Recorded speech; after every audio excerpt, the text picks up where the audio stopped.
শ্রী গুরুজয়, কেমন আছেন সবাই? ইনসাইড ফ্যামিলি টক্স চ্যানেলের একটি নতুন ব্লগে আপনাকে স্বাগত জানাই। আজ প্রখ্যাত বাঙালি কবি, পণ্ডিত, ঔপন্যাসিক, নাট্যকার, মানবতাবাদী, দার্শনিক এবং নোবেল বিজয়ী রবীন্দ্রনাথ ঠাকুরের আজকে জন্মদিন। আজ হচ্ছে 163তম জন্মবার্ষিকী।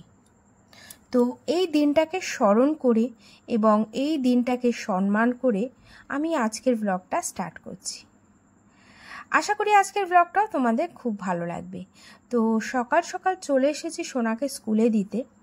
প্রথমে স্কুলে আজকে প্রোগ্রাম আছে, বাট সেই প্রোগ্রাম তো আর তোমাদের দেখাতে পারবো না, সেটা স্কুলের ভিতরেই হয়। কিছু বাচ্চাকে নিয়ে প্রোগ্রামটা করা হচ্ছে, আর বাদবাকি বাচ্চারা বসে প্রোগ্রামটা দেখবে। মানে সবাই প্রোগ্রামে অ্যাটেন্ড করছে না। তো যাই হোক, সোনাকে এখন স্কুলে ঢুকিয়ে দিয়েছি। ওকে স্কুলে দিয়ে আমি বাড়ির দিকে রওনা দেব। আর ভেবেছিলাম আজকে রবীন্দ্র জয়ন্তী উপলক্ষে কিছু করব, সোনাকে দিয়েই করাবো আর কি ভেবেছিলাম। কিন্তু বিশেষ কারণে কিছুই আমি সোনাকে দিয়ে করাতে পারিনি। ভেবেছিলাম ওকে দিয়ে একটু কবিতা বলাবো বা একটা নাচ করাবো, অনেক কিছুই ভেবেছিলাম, কিন্তু কিছুই না আমি করতে পারিনি। আর কেন করতে পারিনি সেটা তোমরা ব্লগের শেষেই জানতে পারবে, কারণ আমি এই ভয়েসটা দিচ্ছি রাত্রিবেলা। তো সেই জন্যই আমি আগেই তোমাদেরকে জানিয়ে রাখলাম। হয়তো তোমরা ভাববে যে রবীন্দ্র জয়ন্তী উপলক্ষে দিদি তুমি কিছুই করলে না, কিন্তু এই একটাই কারণ, আমি একটা বিশেষ কারণে করতে পারিনি। তো যাই হোক, বাড়িতে এসেছি, রান্না বান্না কমপ্লিট করে নিচ্ছি, কারণ সোনাকে আনতে যেতে হবে। রুটি করেছি, তরকারি করেছি। এখন একটু এই লাউয়ের খোসা দিয়ে একটু ডাল দিয়ে এক রকমের তরকারি হয়, সেটা আমি ভীষণ ভালো খাই। আমি, ছোট, সবাই আমরা খুব ভালো খাই। তো সেই জিনিসটাই করব, আর একটু পটল আলুর ঝোলটা করব। বাট মনে হচ্ছে না সব রান্না কমপ্লিট করে যেতে পারবো। তো এটাকে সেদ্ধ বসিয়ে দিয়ে ছোটকে বলে আমি স্কুলে চলে গেছিলাম সোনাকে আনতে। ছোটকে বলেছি তুমি একটুখানি গ্যাসটা বন্ধ করে দিও, সেদ্ধ হয়ে গেলে আমি এসে বাদবাকিটা করছি, কারণ এই রেসিপিটা আমি ভালো আর কি করি সেই জন্য। তো যাই হোক, সোনাকে স্কুলে নিতে চলে এসেছি। সোনা বলল বেশ ভালো, আজকে আনন্দ হয়েছে, খুব সুন্দর নাকি প্রোগ্রাম হয়েছে, গান হয়েছে, নাচ হয়েছে, আবৃত্তি হয়েছে। তো ভীষণ নাকি খুশি হয়েছে আজকের এই প্রোগ্রামটা দেখে। আমি ভাবলাম যাক, তাহলে ভালোই হলো। আর এখন দেখো, সোনা আর সন্দেশ দুজনে পেয়ে গেছে দুজনকে, যে কী দৌড়োদৌড়ি করছে। আর আজকে হচ্ছে লাস্ট স্কুল হলো এক প্রকার। কালকে বলেছে টিফিন আর জলের বোতল নিয়ে আসতে, কোনো বই খাতা নিয়ে আসতে হবে না। কালকে হয়ে স্কুল গরমে ছুটি পড়ে যাবে, কারণ কালকে ওদের স্কুলে প্রোগ্রাম আছে, আরও একটা প্রোগ্রাম। আর যারা যারা প্রোগ্রামে অ্যাটেন্ড করেছে, এই যে সোনার ফ্রেন্ডও, ওর নাম হচ্ছে স্পর্শিতা, তোমরা ওকে অনেকবারই দেখেছো সোনার সাথে। তো ওর আজকে প্রোগ্রাম ছিল। আর স্পর্শিতা হচ্ছে ইউকেজিতে পড়ে। তো বিশেষ করে ইউকেজির বাচ্চাদেরই আজকে প্রোগ্রাম ছিল, ইউকেজি আর 1-এর। তো যাই হোক, নিয়ে চলে এসেছি বাড়িতে। রান্নাগুলো বাদবাকি যে ছিল সেগুলো কমপ্লিট করে নিলাম। এখন সোনাকে স্নান করাবো, স্নান করিয়ে খাইয়ে ওকে ঘুম পাড়িয়ে দেব। তো দেখো, সোনা কিন্তু ঘুমিয়েও পড়েছে।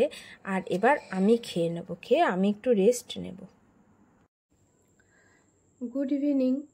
দুপুর 2:30-এর পর থেকে, মানে সোনাকে ঘুম পাড়ানোর পর থেকে আর ভিডিও করতে পারিনি, একটু মানে খুব বিশেষ একটা কারণের জন্য। তো ভেবেছিলাম ভিডিও আর করব না আজকে, ভালো লাগছে না করতে। কিন্তু তারপরে ভাবলাম যে না, কেন করব না, তোমাদেরকে অল্প একটু জানিয়ে রাখি। এখন ঘড়িতে বাজে 8:30।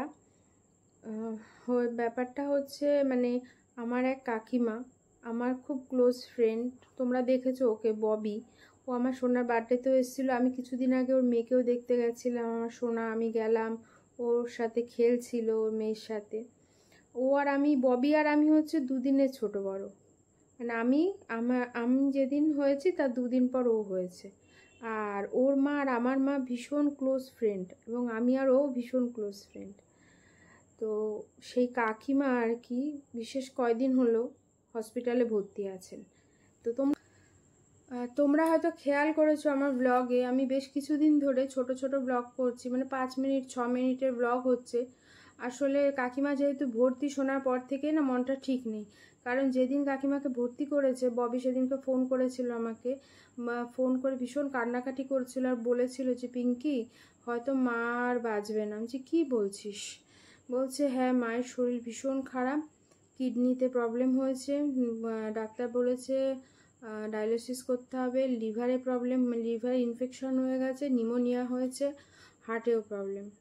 তো হার্টের কিছু করতে গেলে মাকে ডাক্তার বলেছে যে বাঁচানো মানে যাবে না, মানে কতটা কি হবে সেটা বলা যাচ্ছে না। তো এই শোনার পর থেকেই না কয়দিন ধরে মনটা একদম ভালো নেই, বাট তোমাদের সাথে শেয়ার করে নিই, কারণ কি এসব কথা শেয়ার করব না, ওই জন্য আমি আর এই কথাগুলো শেয়ার করি। কিন্তু মানে দুটো ডায়ালিসিস হয়েছে, পেসমেকার বসানো হয়েছে, ট্রিটমেন্ট চলছিল, এই 2-1 দিনের মধ্যেই এত কিছু হয়ে গেল। কিন্তু আজকে দুপুর 2:30-টের পর সোনা ঘুমালো, তারপরে তো জানতে পারলাম যে কাকিমা আর নেই। মানে শোনার পর থেকে না এত মানে এত খারাপ লাগছিল, এত কষ্ট হচ্ছিল। মানে কাকিমা আমাদেরকে প্রচণ্ড ভালোবাসতো, ভীষণ ভালোবাসতো। মানে আমি আর ও বলছি না, আমি আর ববি একদম মানে আমরা দুদিনের ছোট বড়, এবং আমরা ওর ঠাকুমা আমার ঠাকুমা দুজনকে একসাথে নিয়ে ছোটোবেলায় বসতে শিখেছি তখন থেকে। তো একসাথে একই জায়গায় নিয়ে আসতো, আমাদের ওখানে একটা মাঠ আছে, একটা গাছ ছিল, গাছের তলায় নিয়ে আসতো ওকে, ওর ঠাকুমাও নিয়ে আসতো, আমার ঠাকুমাও নিয়ে যেত। তো একসাথে বসতাম গল্প, মানে ছোটোবেলায় ওই থেকে আমাদের সম্পর্ক, এবং ওর থেকে কাকিমার সাথেও আমাদের সম্পর্ক। তো যেহেতু মায়ের সমান, মায়ের বয়সী, ভীষণ খারাপ লাগছে, খুবই খারাপ লাগছে। দুপুরের পর থেকে বলছি আর ভিডিও করতেই পারিনি, ভেবেছিলাম আর করবো না, কিন্তু ভাবলাম এটুকু জানানো দরকার, তাই তোমাদেরকে জানালাম। তো ভিডিওটা ওই জন্য আমি আজকে এখানেই শেষ করছি। আজকে বিশেষ কিছু আর দেখাতে পারলাম না, ভেবেছিলাম আজকে তোমাদের সাথে শেয়ার করব সোনার স্কুলের সামার ভ্যাকেশন পড়ে গেছে, গরমের ছুটি, তার হোমওয়ার্কগুলো, বাট আজ আর ইচ্ছে করছে না শেয়ার করতে। কাল অবশ্যই শেয়ার করব তোমাদের সাথে কি হোমওয়ার্ক দিল সোনার স্কুলে। আর কালকে সোনার স্কুল হয়ে ছুটি পড়ে যাবে, মানে বৃহস্পতিবার স্কুল হয়ে ছুটি পড়ে যাচ্ছে অক্সিলিয়ামে। তো এটাই বলার ছিল, আজ আর বিশেষ কিছু বলছি না, শুধু এটাই কামনা করি কাকিমা যেখানে গেছে যেন ভালো থাকে, আর ওদের বাড়ির ফ্যামিলি সবাই যেন সুস্থ থাকে। কারণ এই শোকটা মানে এটা বিশাল বড় একটা শোক, মানে এটা প্রচুর টাইম লাগবে, কোনোদিন হয়তো এটা রিকভারি হবে না, তবু আস্তে আস্তে সময়ের গতিতে একটু ঠিক হয়ে যাবে। তো এটা যেন হয়, আর সবাই যেন ওরা ভালো থাকে, ওদেরকে যেন ঠাকুর জোর দেয় মনে, যাতে ওরা সব কিছু ভালোভাবে কমপ্লিট করতে পারে। আর আমার যাওয়ার কথাটা যদি বলি, তো ব্যাপারটা হচ্ছে আমি তো লাস্ট কয়দিন আগে ঘুরে এসেছিলাম কাকিমাদের বাড়ির থেকে, তখন কাকিমা সুস্থ। তো যে মানুষটাকে আমি ওইভাবে দেখে এসেছি, আমি আজকে না ওইভাবে আর কাকিমাকে আমি দেখতে পারবো না। মানে আমি না এই জিনিসগুলো একদম নিতে পারি না, আমার প্রচণ্ড কষ্ট হয়। আর ভেতরে না এমন হয় মানে আমি ঘুমোতে পারি না, খেতে পারি না, মানে সবসময় মাথার মধ্যে ঘুরঘুর করে। তো সেই জন্য আমি আর যাব না, আমি যাবো তো অবশ্যই, কিন্তু আমি পরে যাব। বাট আজকে আমি ওইভাবে একদমই দেখতে পারবো না কাকিমাকে, ওই বেশে ওই ইয়েতে আমি পারবো না, সেই কারণে আমি আর যাব না, পরে যাব। তো এটাই হচ্ছে ব্যাপার। তো ঠিক আছে, সবাই খুব ভালো থেকো, সাবধানে থেকো, সুস্থ থেকো।